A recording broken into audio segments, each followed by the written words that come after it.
Tels que les textes sont conçus aujourd'hui, il est difficile pour 3 représentants de professionnels des médias de se sortir de l'engrenage politique. On dit haute autorité de l'audiovisuel et de la communication. Donc c'est conçu pour les médias. Donc et lorsqu'on lit la Constitution relativement à la HAC, c'est pour défendre la liberté de la presse, assurer la protection des médias, plein de choses. Mais aujourd'hui, tels que les textes sont conçus, je vous assure que la HAC ne peut jouer que le rôle de H.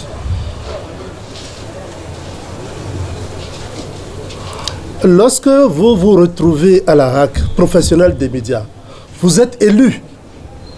Donc vous avez toute une légitimité. Vous êtes des intellectuels. Vos confrères ont confiance en vous, du nord au sud, de l'est à l'ouest.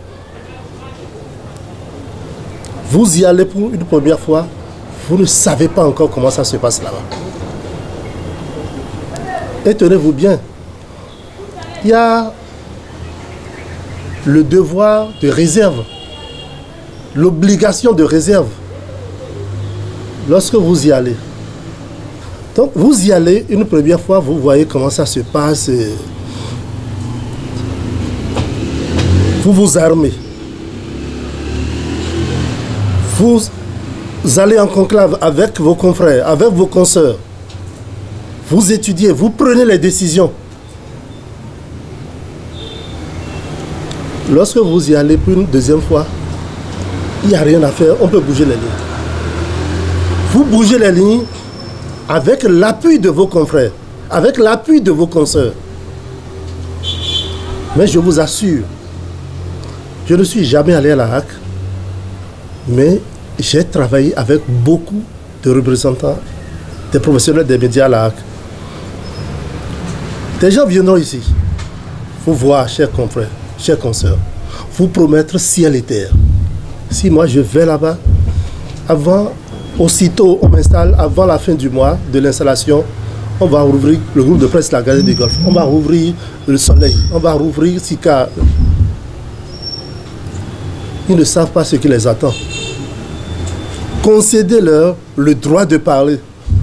Armand Onsou, c'est l'expérience en plus. Armand Onsou, il sait, il comprend déjà le langage qu'il faut tenir avec ses collègues politiques de la HAC. Il sait désormais comment agir sur leur sensibilité. C'est vrai, et quand, excusez, quand vous êtes un politique, vous cherchez une place partout et puis vous n'en trouvez pas et finalement on vous dit allez à la HAC.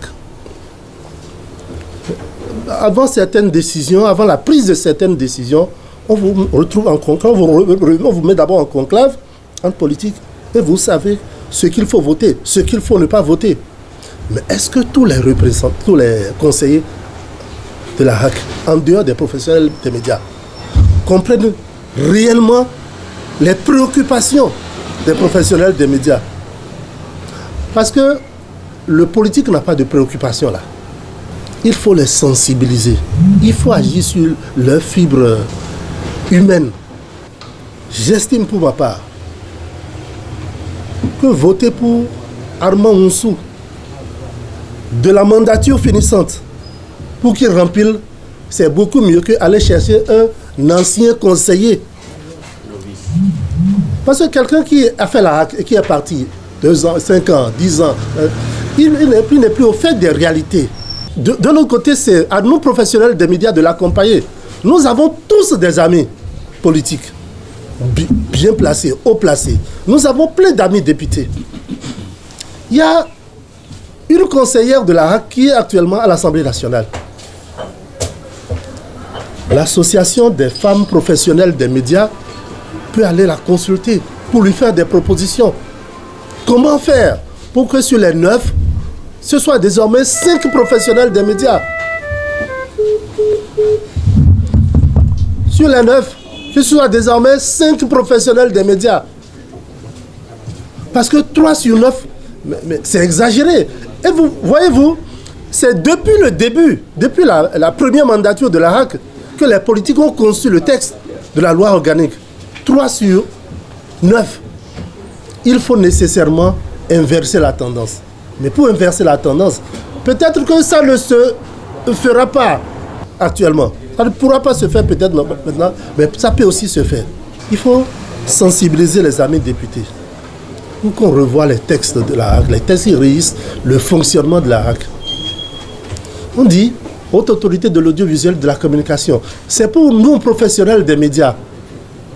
Mais pourquoi il doit y avoir plus de politique? Mais si les politiques étaient des professionnels des médias, parce que par exemple le président de la République a des professionnels des médias qui travaillent avec lui. Certes, ils font là de la politique, mais ils comprendraient mieux les réalités et pourront venir très facilement à notre secours.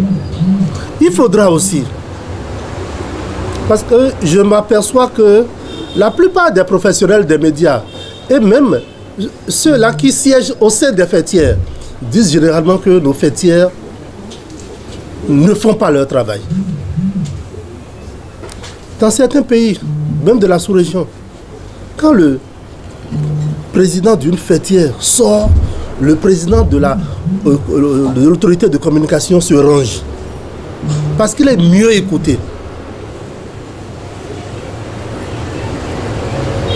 Tout le peuple écoute mieux que le président de la communication. Au Bénin, nous pouvons le faire. Parce que ce sont ces fêtières-là, et pas seulement ces fêtières-là, on peut créer d'autres structures, d'autres syndicats. Ce sont ces fêtières-là qui sont les syndicats de notre corporation. La HAC n'est pas le syndicat des professionnels des médias. Et depuis, tel que la HAC a fonctionné depuis le début, depuis la première mandature jusqu'à aujourd'hui, c'est suffisant pour comprendre que jusqu'à ce qu'on modifie les textes, la HAC ne sera jamais le syndicat des professionnels des médias et la HAC ne pourra pas véritablement jouer son rôle prévu par la Constitution. Avant même, parce qu'ils ne savaient pas qu'on allait voter une loi, on allait modifier les lois pour permettre aux conseillers de rempiler. Mais il était disponible. Il était à l'écoute. Il est humble. Mais à chaque fois que moi j'appelle Armand Onsou, on s'est vu très rarement au cours de sa mandature, très très rarement. Mais à chaque fois que je l'appelle, il décroche. Il m'écoute. Il m'aide à régler le problème. Il était disponible, il était à l'écoute, il était accessible. Quand j'envoie des collègues aller le voir, il reçoit aussitôt. Si avant Onsou ne vous reçoit pas, c'est soit il est en session, soit il fait quelque chose d'urgent. Et il vous fait attendre ou bien il vous demande de revenir et puis il règle le problème. Et tout ça là qu'il a caractérisé durant tout le mandat. Et finalement, la loi lui donne la possibilité de remplir. Chers confrères, chers consoeurs, mieux vaut choisir Armand Onsou. Ce n'est pas lui qui a fermé Golf. Ce n'est pas lui qui a fermé Soleil. Il ne faudrait pas qu'on se leurre. Les réalités sont ailleurs. Armand Onsou, c'est l'expérience en plus. Actuellement là, c'est le meilleur qu'on puisse choisir. C'est le meilleur choix qu'on puisse faire.